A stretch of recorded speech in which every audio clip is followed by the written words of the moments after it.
43장 1절부터에 쭉 보게 되면은 특히 이제 3절부터의 씨를 뿌린 자가 뿌리러 나가서 뿌릴새 그랬어요. 그러면서 이제 길가에 떨어지는 씨 하면서 네 가지 밭에 대해서 나옵니다. 길가에 떨어진 씨, 돌밭에 뿌려진 씨, 그리고 가시떨기에 떨어진 씨, 그리고 옥토에 떨어진 씨 그랬어요. 씨는 뭐라고 그랬어요? 누가복음 8장 11절에 씨는 하나님의 말씀이다 그랬어요. 지금 여기 말씀에 3절에 이 씨 뿌리는 비유는요, 이 씨 뿌리는 말씀 네 가지 밭에 대한 씨 뿌리는 것은요, 비유죠, 비유. 비유가 뭐라고 그랬어요? 비유.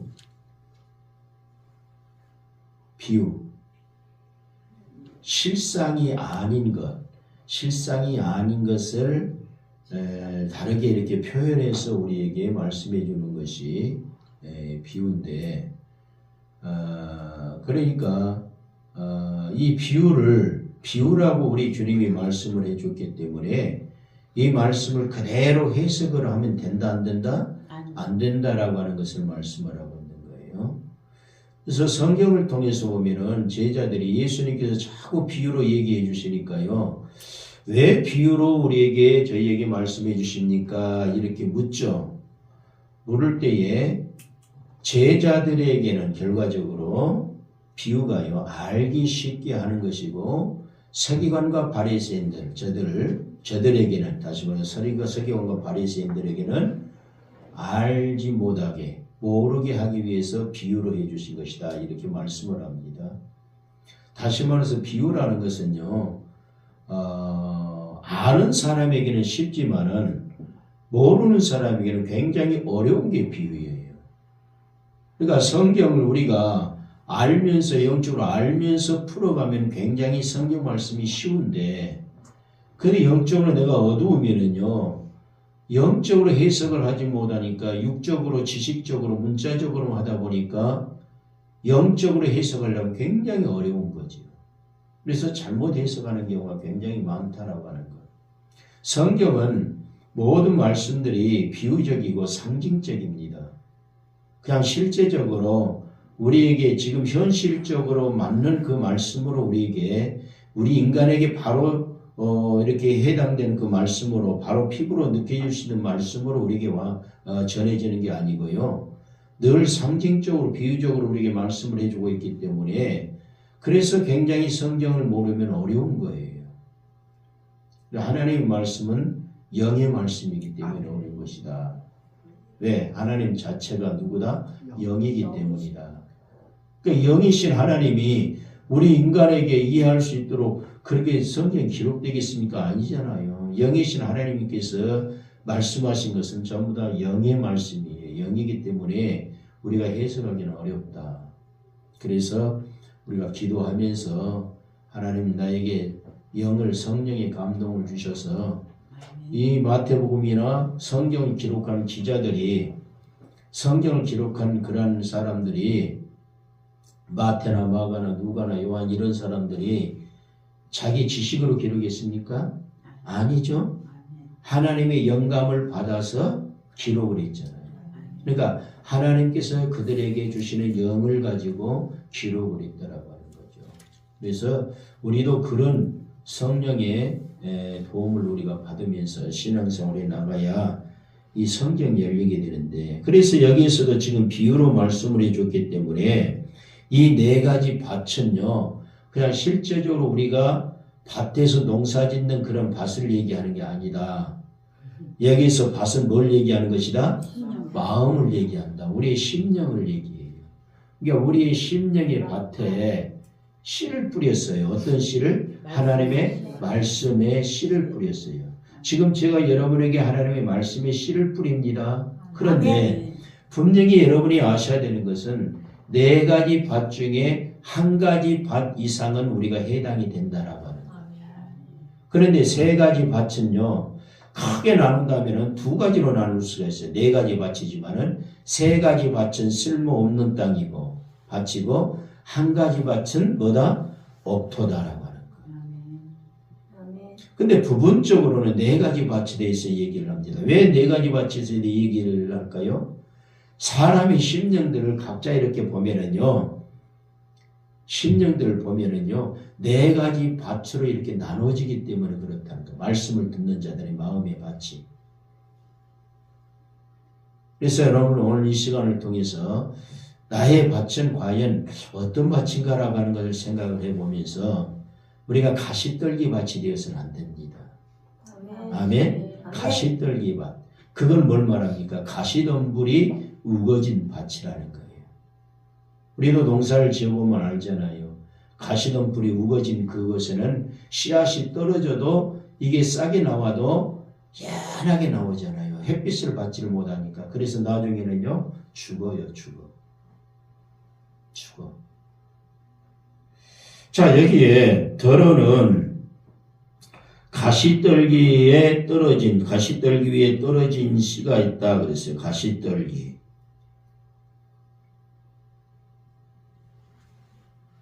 가시떨기라고 하는 것은요, 호세아 10장을 한번 우리가 먼저 봐봅시다. 호세아 10장 1절, 12절, 호세아 10장 12절. 여기 본문은 좀 여러분들 해놓으시고, 표시 놓으시고, 호세아 10장 12절입니다.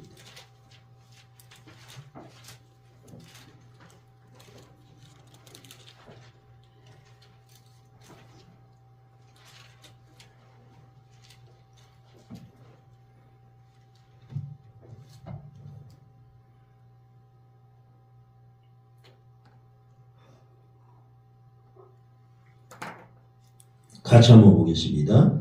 너희가 자기를 위하여 공의를 심고 인애를 거두라. 너희 묻은 땅을 기경하라. 지금이 곧 여호와를 찾을 때니 마침내 여호와께서 오사 공의를 빛처럼 너희에게 내리시리라. 아멘. 자, 여기 말씀에 보면은 자기를 위하여 공의를 심고 인애를 거두라 그랬죠. 그러면서 뭐를 기경하라? 너희의 묵은 땅을 기경하라 그랬어요. 여러분, 우리의 묵은 땅이니까, 우리의 땅이 묵은 땅이라면은 분명히 기경하시기를 원합니다. 갈아엎으라는 거예요. 갈아엎으면은요, 그 안에 위에는 묵은 땅일지라도 속에는 새로운 땅으로 이렇게 바뀌어져요. 속에 있는 땅이 흙이 이렇게 올라오게 되면은, 그래서 여러분, 우리가 가지고 있는 이 땅, 우리의 심령이 묵은 심령이라고 한다면은 그걸로는 안 되네. 그래서 우리의 그 묵은 심령의 땅을 우리가 갈아엎어야 됩니다. 기경을 해야 되는데, 기경을 하라 그랬어요. 기경하라. 지금이 곧 여호와를 찾을 때다 그랬어요.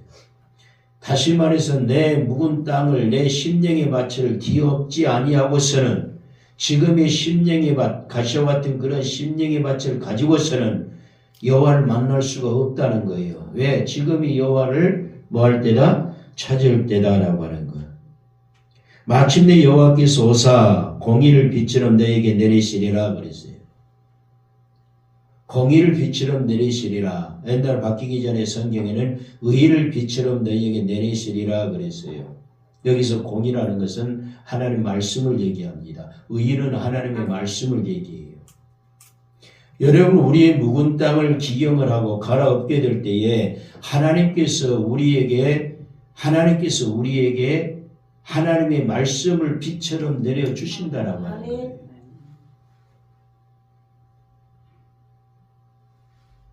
그래서 이 공의를, 자기를 위해서 공의를 심으라 그랬어요.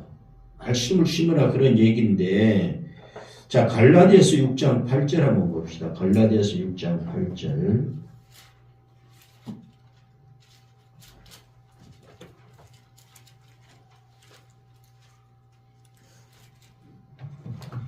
갈라디아서 6장 8절.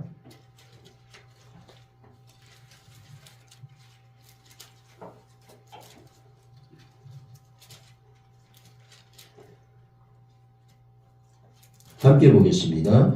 자기를 육체를 위하여 심는 자는 육체로부터 썩어질 것을 거두고 성령을 위하여 심는 자는 성령으로부터 영생을 거두리라. 아멘.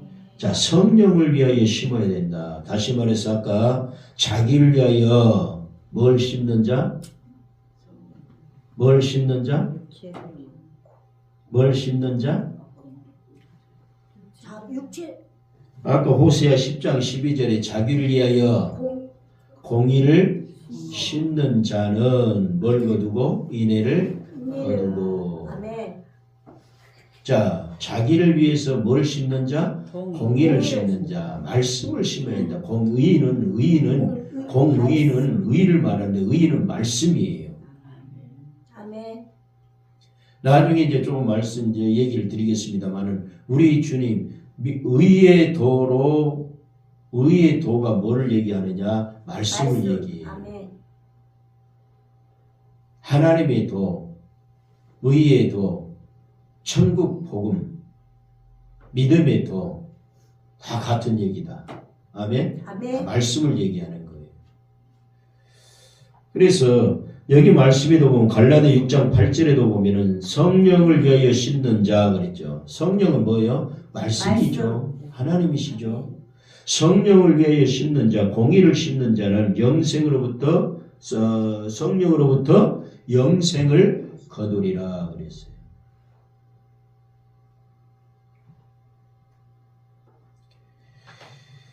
자, 그러면 의를 빛처럼 내리신다 이렇게 말씀을 하는데 의를 빛처럼 내리신다.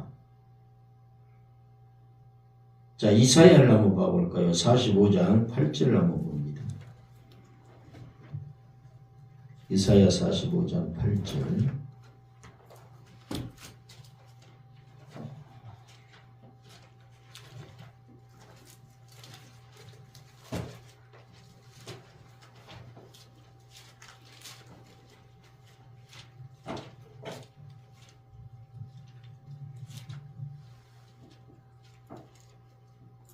이사야 45장 8절 같이 한번 봅니다.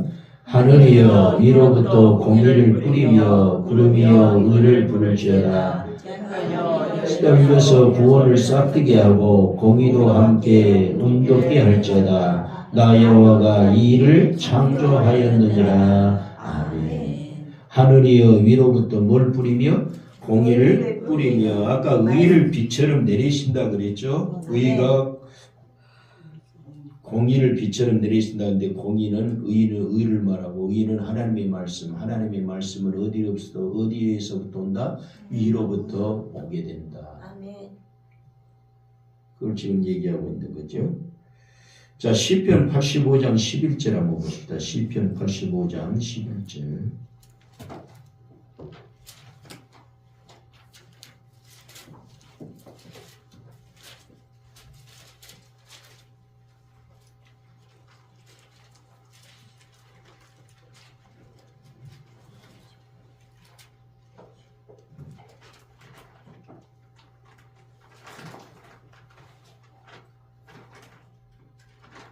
같이 한번 봅니다. 진리는 땅에서 솟아나고 의는 하늘에서 굽어보도다. 진리는 땅에서 솟아나고 의는 하늘에서 굽어보시도다 보도다라고 하는 것. 그래서 의를 빛처럼 공의를 빛처럼 내리신다라고 하는 것은 바로 이런 의미고요. 자, 의가 뭐냐라고 하는 것, 베드로후서 2장 21절 한번 보겠습니다. 베드로후서 2장 21절.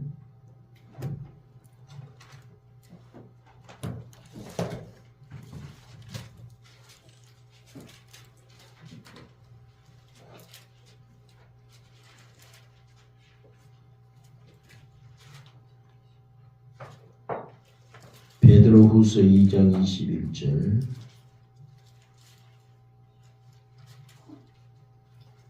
같이 한번 보겠습니다. 의의 도를 안 후에 받은 거룩한 명령을 저버리는 것보다 알지 못하는 것이 도리어 그들에게 나으니라. 아멘. 의의 도가 공의라고 그랬습니다. 공의가 의의 도로서 의의 도는 하나님의 말씀을 얘기하고 의의 도 하나님의 말씀을 안 후에 받은 거룩한 명령. 그러니까 하나님의 말씀은 뭐라는 거예요? 거룩한 명령이라는 거예요. 그 거룩한 명령을 우리가 저버리면 안 된다라고 하는 거예요. 차라리 저버리게 되면은 하나님의 말씀을 알지 못하는 것이 더 낫다라고 하는 것을 얘기하고 있어요. 그러니까 하나님의 말씀을 아는 사람은 거룩한 명령인 하나님의 말씀 우리가 저버리는 자가 되어서는 안 된다라고 하는 거예요. 왜 지금 가시떨기 얘기하다가 이 말씀을 의에도 하나님의 말씀 공의에 대해서 얘기를 하고 있느냐? 결론적으로 말씀드린다면은 우리는 하나님 가시떨기 밭이 되는 이유가 뭘까? 하나님의 의의 도를 알면서도 그 거룩한 명령인 하나님의 말씀을 우리가 저버리면서 살기 때문에 가시떨기 밭이 되는 거예요. 가시떨기 밭을 가지고 있는 심령이라면 계속 나에게서 나오는 것이 뭘까요? 가시예요. 가시가 나오는 거예요. 가시라는 건 뭘 말할까요? 바로 다른 사람을 찌르는 것을 얘기하고 다른 사람을 찌르면 그 사람은 아파요, 안 아파요? 아파요. 내가 자꾸 그 사람을 찌르는 거예요. 말로 찌르고 행동으로 찌르고 다른 것으로 찌르고 찌르는 방법이 여러 가지잖아요. 여러분 실제적으로 우리가 가시가 있어요. 탱자나무는 어떤 가시들이 있는데 그 가시가 한번 여러분 박혀보세요. 몸에 박혀봐요. 고통스럽습니까? 안 고통스럽습니까? 고통스러워요.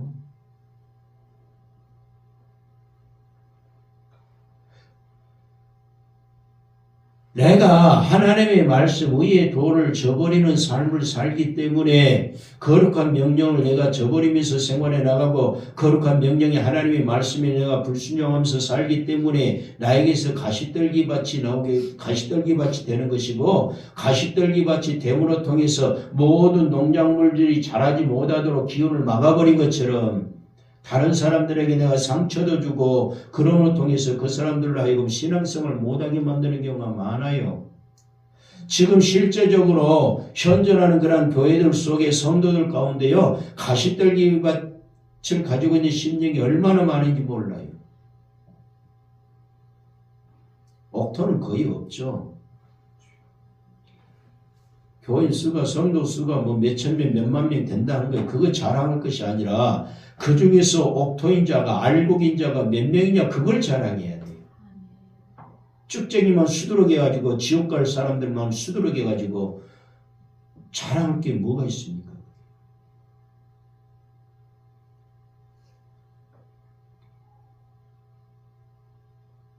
로마서 7장 12절 한번 보십시오. 로마서 7장 12절.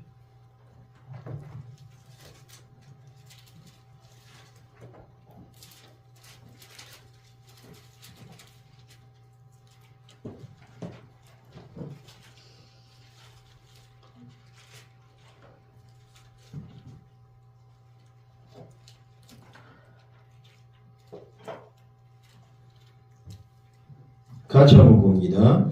이로 보건대 율법은 거룩하고 계명도 거룩하고 유르며 선하도다.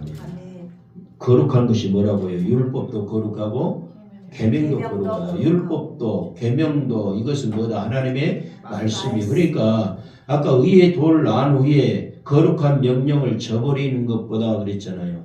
그 거룩한 명령이 저버리는 자가 되어서는 안 됩니다. 그 거룩한 명령이 의의 도고 하나님의 말씀이에요.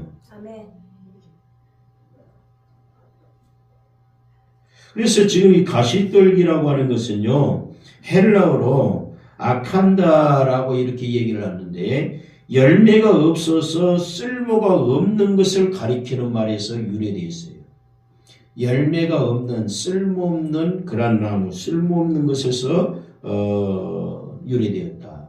그러니까 가시나무는요, 가시떨기는요, 쓸모가 있어요, 없어요? 쓸모가 없어요. 그래서 기후가 건조한 팔레스타인에서는요, 종류가 한 200여 가지가 있다는 거예요. 이런 가시떨기의 종류가. 근데 이 성경에서는 이 가시라는 것은 뭘 얘기하느냐? 악을 행하는 자를 얘기하고요. 그러니까 내가 악을 행함으로 통해서 다른 사람의 마음을 아프게 하고 찌르게 하는 그런 악을 행하는 자, 이스라엘의 적, 그리고 저주, 황폐함, 이런 것으로 가시를 지금 상징을 하고 있는 거예요. 그러니까 가시라고 하는 것이 도저히 우리에게 유익될 것이 하나도 없다는 거예요. 사무엘하 23장 6절 한번 보십시다. 사무엘하 23장 6절. 사무엘하 23장 6절 한번 보십시오.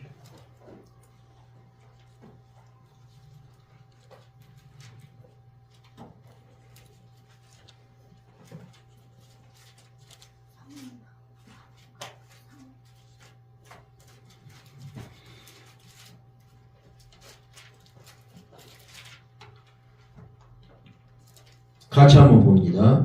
그러나 사악한 자는 사무엘하 23장 6절입니다. 그러나 사악한 자는 다 내버려질 가시나무 같으니 이는 손으로 잡을 수 없음이로다. 가시나무가 뭐라고요? 사악한 자다. 아까 제가 말씀드렸잖아요. 성경에서 가시는 악을 행하는 자다 그랬죠. 사악하는 자. 이게 가시나무라는 거예요. 내가 악을 행하는 자라면, 나는 가시나무예요.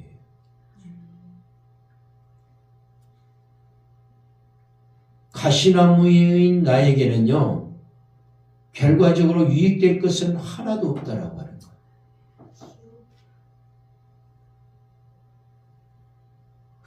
미가서 7장 4절 한번 봅니다. 미가서 7장 4절.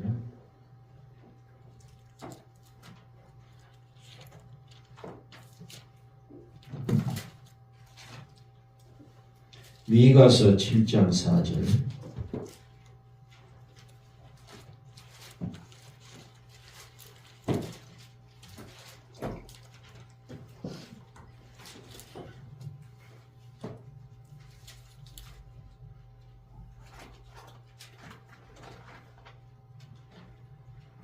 같이 봅니다. 그들의 가장 선한 자라도 가시 같고 가장 자라도 찔레 울타리보다도 더하도다. 그들의 파수꾼들의 날 곧 그들 가운데 형벌의 날이 임하였으니 이제는 그들이 요란하리로다. 아멘. 자, 형벌의 날이 임하였다 그랬죠? 아멘. 형벌의 날.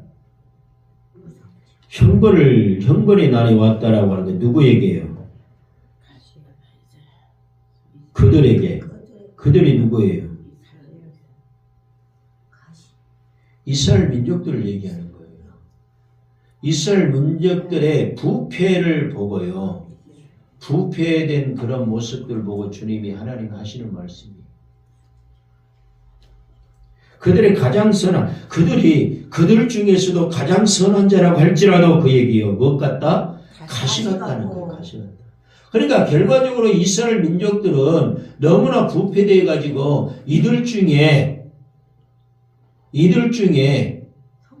하나님의 축복을 받고 생활해 나갈 만한 사람이 없다라고 하는 것을 얘기하고 있는 거예요. 3절에 보세요. 두 손으로 악을 부지런히 행하는도다 그랬어요. 지도자와 재판관은 뇌물을 구하며 권세자는 자기 마음에 욕심을 말하며 그들이 서로 결합하니. 그러면서 4절에 그들의 가장 선한 자라도 가시 같다 그랬어요. 왜 그럴까요? 하나님의 말씀에서 떠나니까 그래요. 하나님의 말씀에서 떠나는 자는 우리 마음에 봤을 때 지금 시인 하나님의 말씀이 뿌려지고 있는데 하나님의 말씀에서 떠난 자, 벗어난 자는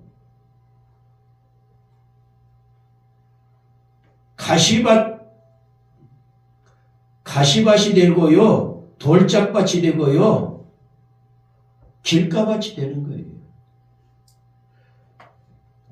그들이 결과적으로는 하나님의 말씀을 벗어나고 떠났기 때문에 그래요. 하나님의 말씀 안에 있는 자에게만 뭐가 된다? 옥토가 된다.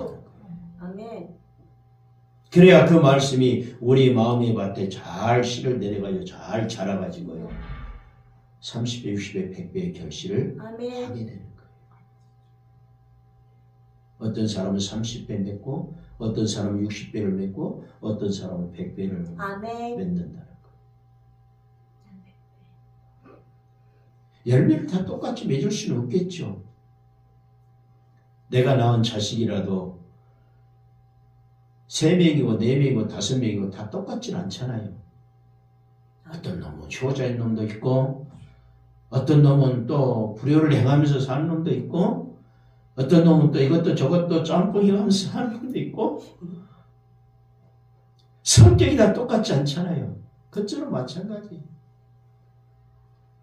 내가 옥토라도 내 심령의 밭에 하나님의 말씀이 떨어져 가지고 싹이 자라고 열매를 맺어도 어떤 심령은 여하튼 30배를 맺을 수 있고 어떤 사람은 60배를 맺을 수 있고 어떤 사람은 100배도 맺을 수 있어요. 그러나 많이 맺었냐 좋게 뭐 많이 맺으면 좋겠죠. 많은 열매 맺으면 좋겠는데 그렇지 못할지라도 열매를 맺으면 되는 거예요. 왜? 하나님께서 뭘 보기를 원하신다? 열매 맺기를 원하시기 때문에 그래요.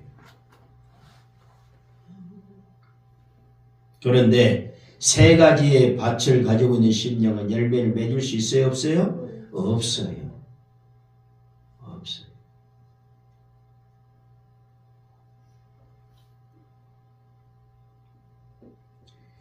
민수기 33장 55절 한번 보십시오. 민수기 33장 55절.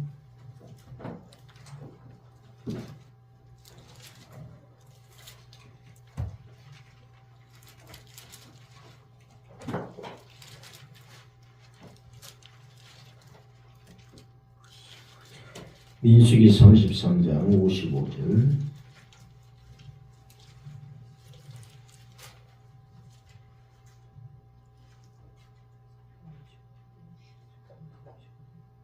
함께 봅니다.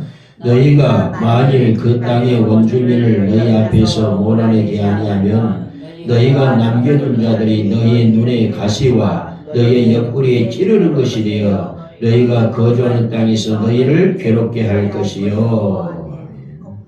지금 가나안 땅을 제비 뽑아서 나눠주는 가운데 지금 얘기하는 거예요. 가나안 땅에 들어가거든. 그래서 땅을 분배를 받거든. 그곳에 살고 있는 주민들이 있다. 먼저 살고 있는 주민들이 있다. 그들이 누구다? 가나안 땅에 살고 있는 7 족속들이다. 그들을 어떻게 하라? 몰아내라. 그들을 다 몰아내지 않으면은 어떻게 된다? 너에게 가시가 된다는 거예요. 그래서 너희를 찌르는 가시가 된다. 옆구리도 찌르고 어디도 찌르고 찌르는 가시가 된다. 가시라는 의미는요, 좋은 의미가 아니에요. 가시밭 되지 마세요. 아멘.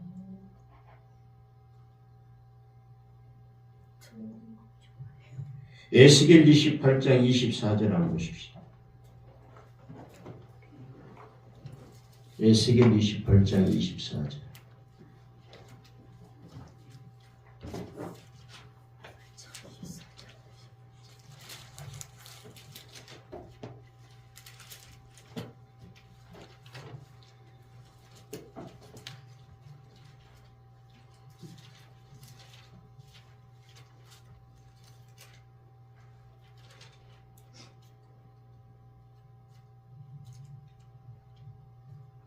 에스겔 28장 24절.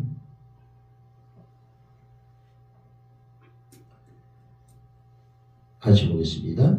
이스라엘 족속에게는 그 사방에서 그들을 멸시하는 자 중에 찌르는 가시와 아프게 하는 가시가 다시는 없으리니 내가 주 여호와인 줄을 그들이 알리라. 아멘. 찌르는 가시, 아프게 하는 가시, 그게 다시는 없으리니. 아멘.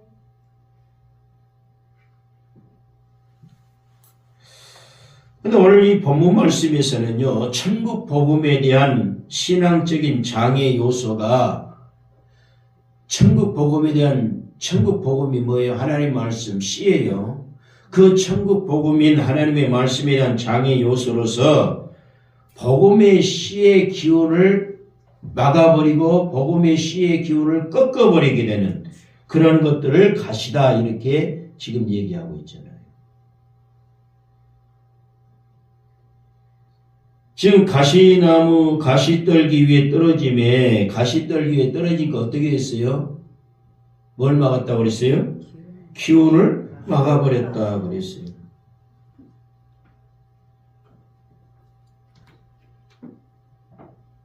가시떨기 밭, 이 가시떨기 밭은요, 왜 가시떨기 밭이 될까요? 그 밭은요, 가시나무가 자랄 수 있는 그런 지력이 되어 있는 땅이에요. 그러니까 가시가 잘 자랄 수 있는 땅으로 준비가 되어 있고 되어 있는 그 땅이라는 거예요. 그렇기 때문에 그것이 가시떨기. 여러분 우리가 밭을 가보면은요, 똑같은 밭인데 어디 쪽에 보면은요 가시떨기가 무지 자라 있고 어느 땅에는요 가시떨기가 전혀 없어요. 왜 그러냐면은 그 땅이 가시떨기가 자랄 수 있는 것으로 이렇게 갖춰져 있는 땅이기 때문에 그래요. 그러면 그곳에는요 곡식이 같이 공존하면서 자랄 수 있는 땅은 또 아니라는 거예요. 가시떨기가 자라지 아니하는 다른 곳은요 좋은 땅들이 많아요. 그곳에는 바로 다른 곡식들을 씨앗을 뿌려놨을 때에 그 씨앗이 음이 잘 트게 되고 잘 자랄 수 있게 되는 거예요.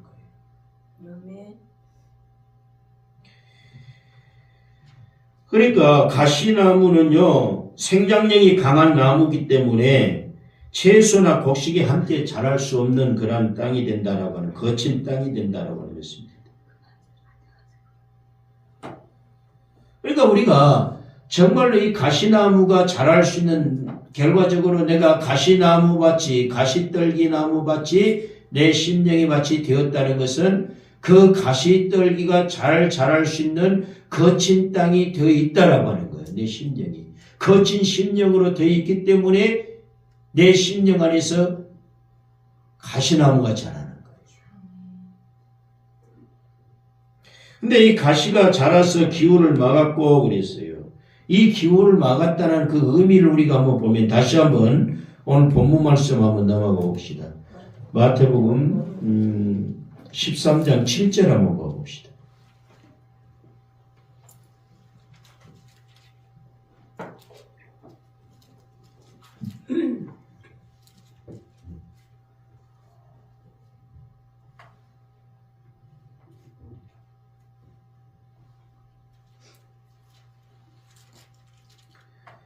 실제로 한번 봅니다. 들어는 가시떨기에 떨어짐에 가시가 자라서 기운을 막았고 그랬어요. 자, 기운을 막았다는 것은 의미가요. 문자적인 의미와 영적인 의미 두 가지가 있는데요. 문자적인 의미를 본다면은 식물의 숨을 막아버려가지고 질식시키는 것을 의미하죠. 식물의 숨을 막아가지고 질식시키는 것을 의미해요. 그러면 영적인 의미는 뭐냐? 영적인 의미라는 것은 숨 또는 기운 이렇게 얘기를 하는데 이것은 성령을 의미합니다. 성령. 기운은 성령을 의미해요. 그러니까 옛날에 제가 한번 설교를 하면서 그 얘기를, 이 기운에 대해서 얘기를 하면서 창세기 있는 그 말씀을 얘기를 했잖아요. 하나님이 사람을 창조하시고 그 코에 뭘 넣으셨어요? 생기. 그게 기운이에요. 생기, 살아있는 기운. 다시는 생령, 성령. 그걸 불어넣어 주셨다라고 하는 거예요. 그러니까 가시떨기가 기운을 막았다는 것은요, 믿는 사람들이 살아나가는 데 있어서 성령의 도우심이 없이는 살아나갈 수가 없어요. 근데 성령의 도우심으로 살아나가는 그 믿음의 심령들, 그 사람들이 영적 생활을 잘 해 나가야 되는데 영적 생활을 회방하거나 그리고 또 하나 혼돈시키는 그런 것이 바로 가시떨기가 기운을 막았다라고 하는 거예요. 내 심령 안에 가시떨기 밭이 되어 있다면은 다른 사람도 신앙생활을 올바르게 성령의 도심을 받고 올바르게 신앙생활을 해나갈 수 있도록 만들지 못할 뿐만 아니라 내 자신도 성령의 도심을 받으면서 신앙생활에 나갈 수가 없어요. 영적인 신앙생활을 할 수 없다는 거예요.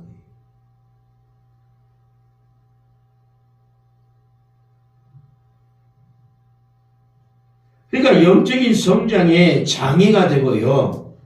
부정적인 씨앗이 더 많은 게 문제라는 거예요. 부정적인 씨앗이. 하나님의 말씀을 씨를 딱 뿌렸는데도요. 그 하나님의 말씀을 잘 받아들이고 그 말씀을 대로 내가 순종하며 생활해 나가려고 하면 괜찮은데 그것이 아니고 부정적인 씨앗이 하나님의 말씀과 동시에 부정적인 씨앗이 너무나 많이 뿌려지고 있다라고 하는 거예요. 그 사람에게. 그래서 우리는 이 열매를 맺는 좋은 밭이 되기 위해서는 근본적으로 우리의 마음의 밭 내부도 좋아야 하지만은 외적으로 각종 신앙생활을 해 나가는 그래서 신앙생활을 해 나가는 데 있어서 장애가 있어요. 누구든지 신앙생활을 해 나가는 사람에게 있어서 신앙의 장애가 없는 사람이 없어요. 다 있어요. 그 신앙의 장애를 내가 극복해 나가야 돼요. 아멘. 근데 그것을 장애를 극복해 나갈 수 있는 기운찬 영적인 생명력과 진취성이 내가 있어야 된다는 것을 우리는 알아야 되고 그게 분명히 있어요.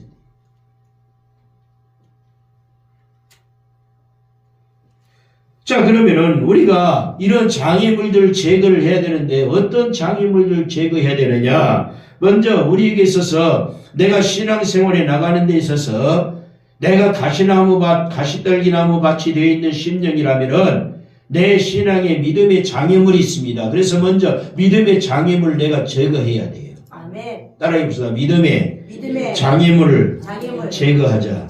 누가복음 15장 1절 한번 보십시다.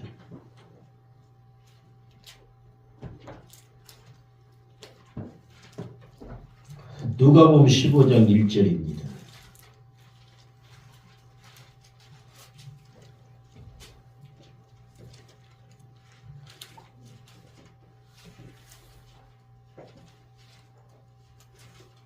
같이 한번 봅니다.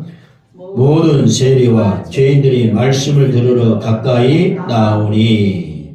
아멘. 여러분 뭐하러 왔습니까? 말씀을 들으러 왔죠? 아멘. 하나님의 말씀 들으러 왔어요. 세리와 죄인들도 여러분처럼 하나님의 말씀을 들으러 왔어요.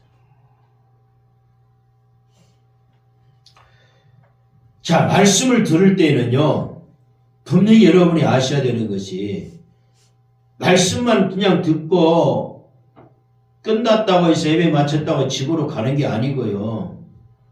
그럼 아무 의미가 없어요. 말씀을 여러분이 들으러 왔으면은요, 말씀을 듣는 여러분들에게는 성령이 임해야 돼요. 아멘. 뭐가 임해야 돼요? 성령이. 성령이 임한다는 거 하나님이 함께 해주셔야 된다. 아멘. 성령은 하나님이시니까. 성령이 임한다는 것은 하나님이 함께 한다는 거예요. 사도행전 10장 한번 봐봅시다. 사도행전 10장 뭐라고 말씀할까? 사도행전 10장 44절부터 46절 봅니다.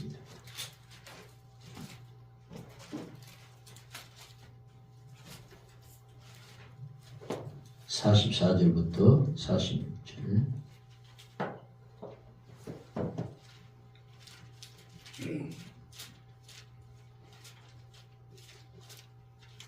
같이 한번 보겠습니다.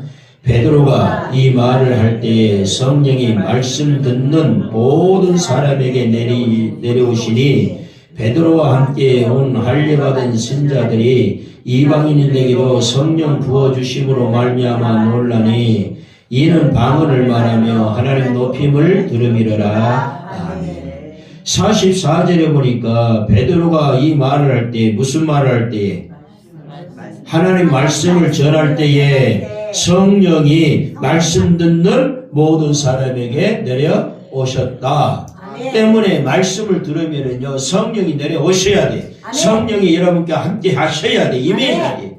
그것이 바로 하나님이 함께 하신다는 거예요. 아멘. 그냥 말씀 듣고 끝나고 가면 안 돼요. 여러분이 왜 교회에 오신 거예요? 하나님 만나기 위해서 오신다고 그러잖아. 말은 100명에 100명이에요. 여러분 왜 예배 들어오고 왜 교회 옵니까? 그 말씀을 통해서 말씀 듣고 하나님 만나기 위해서 옵니다. 말은 잘해요. 해결. 말은 잘하죠? 아멘. 근데 하나님 만나고 갑니까? 아멘. 아멘. 그냥 말씀만 여기서 듣고 가는 게 하나님 만나는 게 아니에요. 그랬었죠. 말씀을 들으면서 하나님이 너와 함께 하신다는 확신이 있고 그 뜨거움이 있고 그래야 돼요. 어떤 증거가 있어야 돼요. 아멘. 지금은 아멘. 지금은 아멘이요. 아멘. 나가면 아멘이 아니고 아니요. 노멘이고. 지금은 아멘이에요. 나가도 아멘이고 집에 가도 아멘. 말은 잘한다. 아니요. 요즘은 그래도 얼마나 말. 이뻐요. 말이라도 잘하죠. 아니 요즘 말 못하는 사람 많잖아요 지금. 요즘 말도 잘하고 기도도 말이라도 잘하고. 잘해야 돼요. 아이 목소리 기도도 잘하고. 그래서 말씀을 들을 때에 악한 사단의 마귀와 흑암의 권세가 물러나야 되는 거예요. 아멘. 네. 왜 그럴까요? 성령이 나에게 임하면 하나님이 나에게 임하고 함께 하시면은요 내 안에 있는 어둠의 그런 세력이 마귀 사단의 그런 어둠의 세력 흑암의 권세가 분명히 자리를 잡고 있던 것이 물러나게 되어 있는 거예요.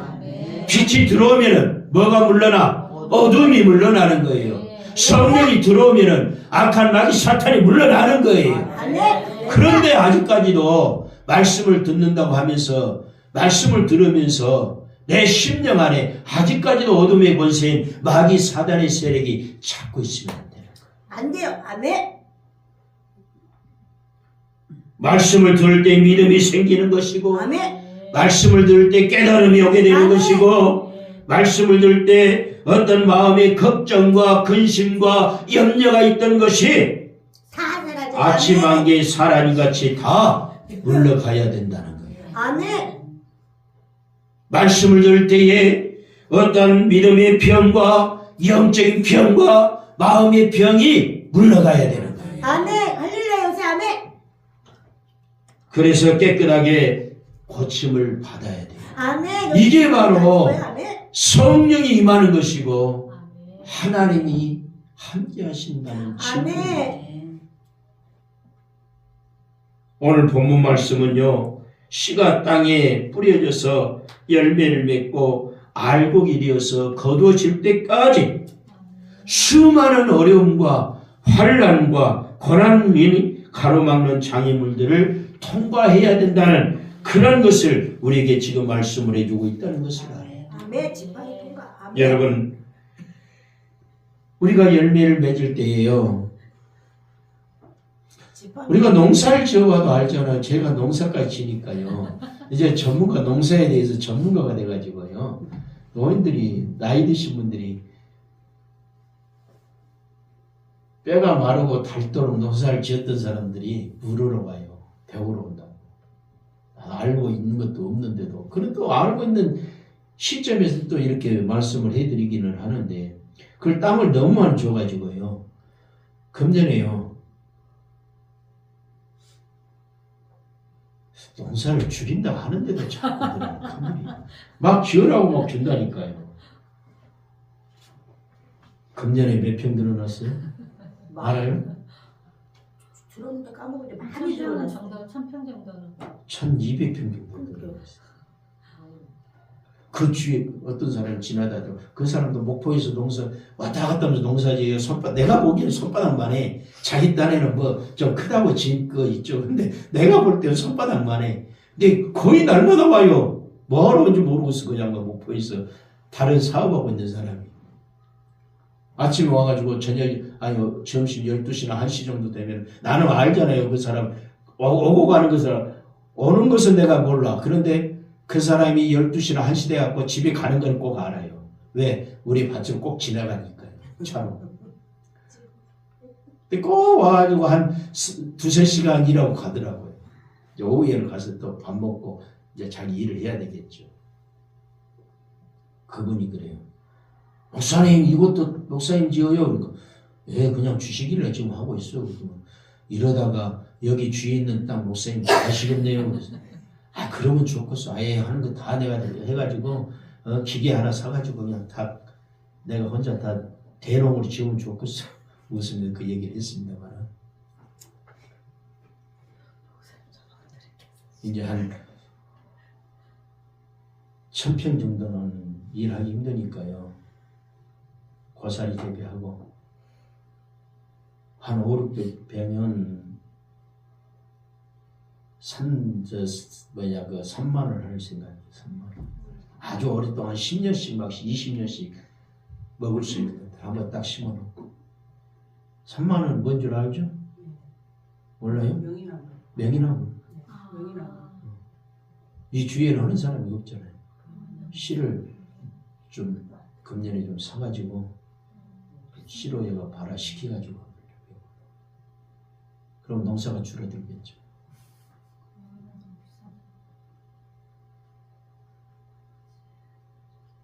그건 내 계획이고 내 집사람이 찬성해줘야지. 그러는 거는 일 안 시키려고 그러지. 일 시키려고 그러면 배추 농사 짓고 뭔 농사 짓고 막 할 건데 어떻든 우리가 농사를 지어보면은요 배추 농사를 지었더라도요 심어 놓은 것으로 끝나는 게 아니잖아요. 그 배추가 자라가지고요 수확될 때까지는요 엄청난 고난이 그에게는 있습니다. 질병이 찾아오고요. 질병도 여러 가지가 있어요. 그래서 질병 방지를 위해서 주인이 약을 뿌리죠. 해충이 찾아오고요. 벌레는요. 벌레가 여러분 좋아하는 것은요. 사람에게 굉장히 좋습니다. 벌레가요. 왜냐하면 사람에게 그만큼 유익된 것이고 채소이기 때문에 벌레가 많은 거예요. 많이 들이닥치는 거예요. 그러니까 벌레가 많은 것, 여러분이 볼 때에 벌레가 많은 것들은 이건 사람 몸에 좋은 것이다 하고요. 드셔요. 많이 내가 드셔요. 먹은 거 사과가 맛있어요. 그런 의미가 아니고 그러니까 그만큼 사람 몸에 유익되고 좋기 때문에 다른 작물도 다 좋지만 특히 좋은 것들은 벌레가 많이 생긴다. 벌레가 많이 생길 거예요. 배추 같은 경우는 얼마나 많은지 몰라. 고추도 얼마나 벌레가 많은지 몰라. 날마다 이야기해야 돼. 근데 그거에 뭘 얘기하느냐. 그 작물들은요. 그들에게 있어서 뭐예요? 병이나 그리고 또한 해충이나 이런 것들이 많아진다는 것은 그만큼 그들에게 있어서 고난이라는 거예요. 아멘. 고통이라는 거예요.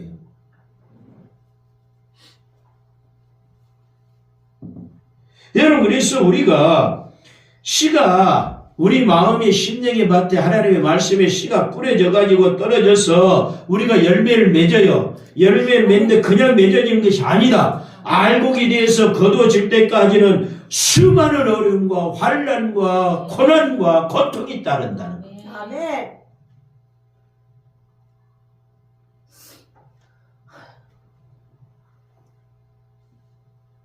여러분이 이와 같은 원리로 말한다면요.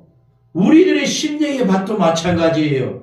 하나님의 복음의 씨가 뿌려서 열매를 맺기까지는 여러분 농작물에 있어서 그만큼 많은 힘든 고난과 고통이 있는 것처럼 수많은 역경과 고난과 환난과 수많은 장애물들을 내가 통과를 해야만 내가 많은 열매를 맺을 수 있다는 것을 아시고 아멘.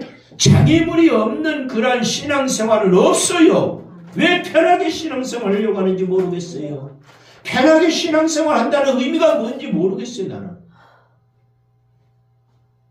여러분 편하게 신앙생활 하는 게 뭐예요? 한번 물어볼게요.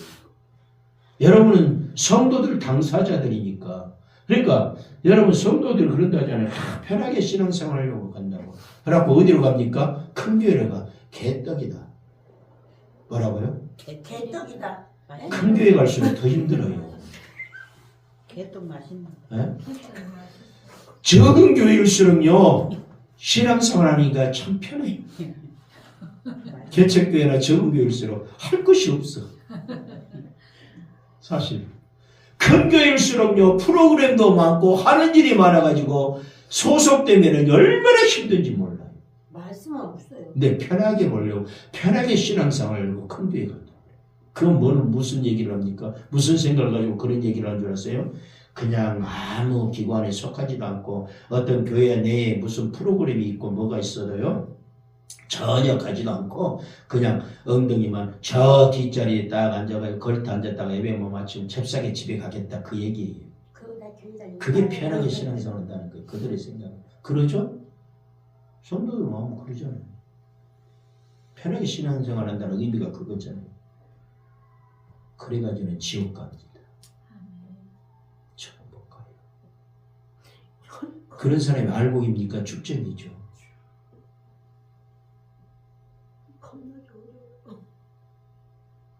여러분 신앙생활 하는데 역경과 고난과 환난 수많은 장애물이 있다니까요. 그걸 통과해야 된다니까요. 이스라엘 민족들이 애굽이나 세상이나 애굽에서 나와가지고 그냥 가나안 땅 천국에 들어갔습니까? 아니잖아요. 얼마나 많은 역경이 있었어요. 10가지 죄악을 통해서 하나님께서 모세를 통해서 이스라엘 백성을 내보내주게 했지만은 바로가 내보내줬지만은 애굽에서 딱 나오게 되니까요. 뭐가 가로막고 있어요? 홍해가 가로막고 있는 거예요. 그걸 건너야 되는데 장애물이잖아요. 게다가 바로가 이제 이스라엘 백성들을 내보내주고는요. 후회하는 거예요. 아이고 내가 또 10가지 재앙 때문에 장자의 죽음, 내 아들 죽고 누구 죽고 하니까 예? 이놈들 때문에 내가 이놈들 보내줬는데 아이고 안 되겠다 해서 잡아 죽이려고 뒤쫓아가죠? 그 고난, 그 장애물이 있잖아. 그러나 하나님께서 장애물을 열어주십니다. 그들은 건너고 애굽 사람들은 물속에다 수장이 되어버리죠. 이제 홍해를 건너서 가나안 땅에 들어왔어. 아니 애굽 광야에 들어왔어. 교회 생활에 광야에 들어왔는데 편합니까? 안 편. 와서 보니까 물이 없어. 마실 물이 없어. 물이 있다고 있는데 마라에 들려보니까 쓴물이요. 마시도 못해. 물은 있지만 마시도 못해. 거기서 하나님이 단물로 변화시켜 주시고. 아멘. 자, 장애물. 먹을 것 가지고도 근심 걱정이 있지. 하나님 인도해 주시는데 그 모든 것이 다 장. 그러니까 그들이 광야 생활 속에 그들이 편하게 신앙생활한 게 아니잖아요. 장애물이 있었잖아요. 그 모든 것이 다. 광야는 교회니까. 아멘. 영적으로. 우리가 교회 생활하는 게 여러분 쉬운 게 아니에요. 그러니까 내가 마음먹은 대로 내가 생각한 대로 내가 편하게 신앙생활을 했다. 그 마음으로 하면 안 돼요. 신앙생활 못 해요. 차라리 교회 생활 안 하면은 이방인으로 세상 사람에게 세상 사람 속에 속해가지고 안 믿고 생활해 나가면 그 사람의 삶이 더 편안할 수 있어요. 아멘. 그러나 끝에 가서는 영적으로 그들은 지옥이고 100%. 아멘? 아멘. 굉장히 편하잖아요. 마귀, 신앙생활하는 게 왜 어렵고 고난과 환란이 있는 줄 아세요? 마귀가 신앙생활을 못하게 만드는 거예요. 우리는 천국 가려고 신앙생활 하는데 천국 못 가게 만드는 거예요. 마귀. 그렇기 때문에 많은 장애물이 있을 수밖에 없어요. 이걸 이겨야 돼. 아멘. 그런데 세상에 속해 살면은 누구의 자식이에요? 마귀 자식이에요. 자기 자식을 죽이겠어요? 내버려둬요. 그러나 100% 그들은 어디예요? 지옥이에요.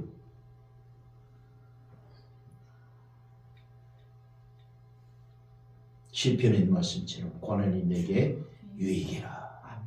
그 유익이 뭐예요? 영생. 아멘. 영생이에요.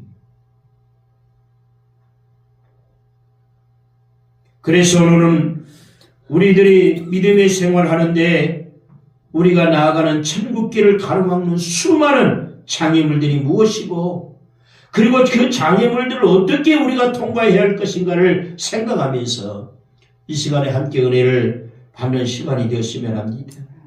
여러분, 장애라고 하는 것은요, 어떤 목표를 향해서 내가 나아가고 있어요. 나아가고 있는 그 길에 방해가 되는 요소가 장애물이라는 거예요.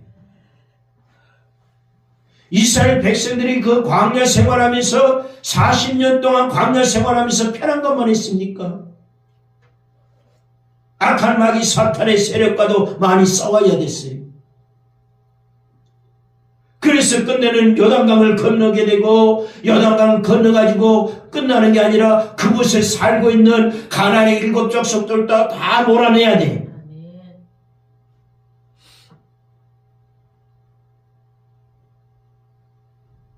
그런 게 다 그들에게서 장애물이에요.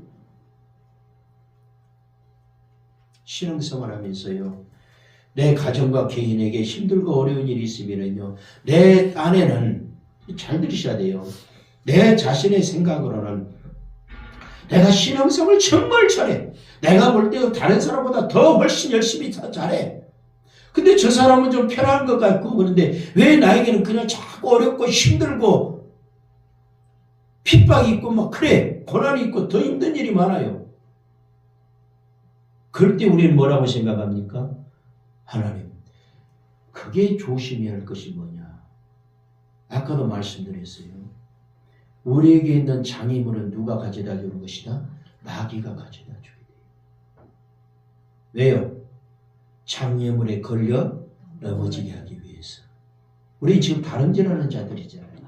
다름질하는 사람들 보면은 다름질하는 그 종목은 여러 가지가 있죠. 허들 경기도 있죠. 허들 경기가 뭐예요? 장애물이죠. 뛰어넘는 거잖아요. 또 밑으로 들어가는 것도 있고요. 그렇죠? 밑으로 들어가가지고 달려가다가 밑으로 들어가가지고 또 달려가는 것도 있고 여러 가지가 있어요. 그 장애물이. 그 장애물은 내가 달려가는데 방해 요소가 되는 거예요. 그게 장애물. 나는 지금 신앙생활에 다름질하는 사람들이 어디를 향해서 꼬린지점 천국을 향해서 다름질하고 있는데 편하게 다름질하려고 하면 안 된다. 우리의 다름질은 여러분이 생각할 때 마라톤이다 생각합니다. 마라톤은요 42.19km를 달리잖아요. 그런데 그 뭐 100m, 200m가 아니잖아요. 단거리가 아니잖아요. 장거리잖아요. 우리의 신앙생활은 장거리라고 생각을 해요. 지금도 계속 영적으로 내가 다름질하고 있는데 그런데 자꾸 장애물이 생긴다. 그런데 신앙생활을 해도 엉뚱하게 신앙생활하고 정말로 편하게 신앙생활을 하려고 하는 사람들이 있는데도 그들은 아무 어려움이 없어요. 그런데 더 열심히 하는 자에게 장애물이 더 많이 생겨요. 더 어려운 일들이 있어요. 그것은 바로 마귀 사단이 우리를 하여금 장애물에 걸려 넘어지게 하기 위한 것이다. 왜? 이런 상태로 계속 신앙생활 하다 보면 그 사람이 어디 가니까? 천국 가니까 마귀는 천국까지 못하게 막는 거예요. 지옥 가게 하기 위해서. 그런데 그걸 모르고요. 나는 이렇게 열심히 하고 있는데 왜 저 사람은, 저 어떤 집사님은 저렇게 엉뚱하게 신앙생활하고 그래도 어려움도 없고 환난도 없는데 왜 나에게는 이런 어려움과 환난이 많이 올까? 그래 넘어지지 마시고 하나님이 나에게 이런 천국 가는 그 길까지 해 나가는 데서 마귀가 나에게 시험을 주는 것이구나. 이걸 이겨내고 극복해 나가면은 고난이 내게 유익이라고 했으니까 바로 내가 영생을 얻고 천국에 갈 수 있겠지 하면서 내 믿음이 다른 사람의 믿음보다 훨씬 좋기 때문에 마귀가 나에게 가져다 준 어려움이고 장애물이다 생각하고 기쁨으로 넘어가세요. 아멘. 다른 사람 보지 마시고 그 사람 가만히 놔둬도요. 마귀가 왜 안 건든 줄 아세요? 가만히 놔둬도 신앙생활에도 지옥 가니까 가만히 놔두는 거예요. 그 상태로 죽은 상태로 여기 죽은 상태로 교회만 왔다 갔다 하고 그러면은요 쭉정이가 돼가지고요 어디 가요? 천국 못 가고 지옥 갈 수밖에 없잖아요. 그 가만히 놔둬도 지옥 가. 그러니까 마귀가 안 건드려. 저는 목사님 말씀대로 이제 2달 남았습니다. 몸이 좋아지고 내 있습니다. 말씀대로가 아니라 하나님 말씀이 아멘. 말씀대로지. 하나님 말씀. 아니 그러니까 목사님께서 시켜주셨잖아요. 자, 하는 말을 하면 묻는 말에만 대답. 아멘. 몸이 그것도 다 마귀가 하는 장난이야. 그러니까 몸이 좋아지고 시끄러. 있어요 요즘에. 알았어. 7개월, 6개월요. 7개월. 마귀가 장난하고 있다. 네. 말을 못하고. 하나님 말씀을 자꾸 가로막게 만드는 거 마귀의 장난이야. 쓸데없는 소리 하지 말고. 하나님은 아시니까. 말 안 해도 하나님 아시. 네. 아멘. 집사님의 모습.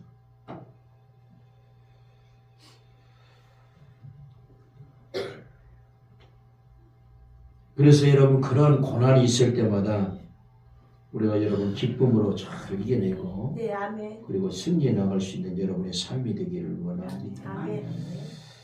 세상 만사가 여러분 순탄치만은 않은 것처럼요. 신앙생활에 나가는 것이 순탄치만은 않아요. 목사는 목사라고 해서 어려움이 없는 게 아니에요. 힘들고 어렵고 고통스러운 거 많아요. 성도들에게 있는 것처럼 더 할 수 있어요. 여러분 바다를 항해하는 배가 있는데 바다를 항해하는 배는요. 때때로는 풍랑을 만나게 됩니다. 하늘 나는 비행기도요. 그냥 편안하게 그냥 비행하는 것이 아니라 이상기류를 만나가지고 때로는 떨어지기도 하고요. 이상기류를 만나가지고 자꾸 이렇게 흔들리기도 해요. 하늘을 나는 비행기. 도로를 달리는 자동차가 갑자기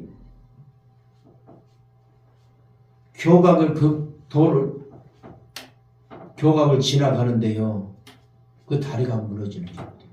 돌발 사태를 맞이할 수도 있어요. 마찬가지로 우리들의 신앙생활에도 수많은 장애물이 있다는 것을 알아야 돼요.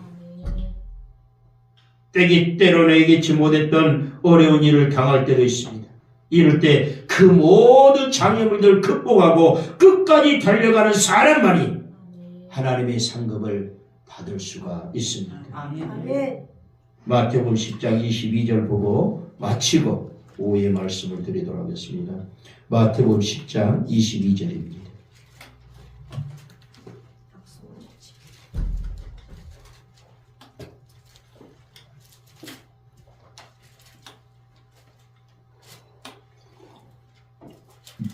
마태복음 10장 22절 같이 한번 봅니다. 또 너희가 내 이름으로 말미암아 모든 사람에게 미움을 받을 것이나 끝까지 견디는 자는 구원을 얻으리라. 아멘. 너희가 내 이름으로 말미암아 모든 사람의 미움을 예수 이름 때문이라는 건 결과적으로 예수님을 믿는 것 때문에 내가 예수님을 믿는다는 것 때문에 남편이나 아내나 다른 자식이나 다른 이웃 사람들이나 다른 사람들에게 내가 하는 그러한 어떤 지인들에게 내가 미움을 받는다 할지라도 그러나 거기서 그것이 장애잖아요. 장애물이잖아요. 그것을 끝까지 견디면은 뭘 받는다? 구원을 얻는다. 영생을 얻는다. 아멘. 금년 한 해 우리가 살아가는데 많은 장애물이 있을 수가 있어요. 그 장애물을 여러분이 이걸 미리 하신다면, 이 말씀을 미리 하신다면 실망하지 않습니다. 장애물이 많으면 많을수록, 장애물이 크면 클수록 내 믿음은 더 크다는 것. 아멘. 그걸 내 자신이 인정을 하고 네, 아멘. 생활해 나가세요. 그래서 감사합니다. 기도하면서 말씀으로 찬양하면서 여러분 이겨내시기를 원합니다. 아멘. 말씀, 찬양, 기도가 있으면요, 그 장애물을 마귀가 가져다 준다 할지라도 하나님이 극복해 나가게 해주시는 감사합니다. 기도하겠습니다.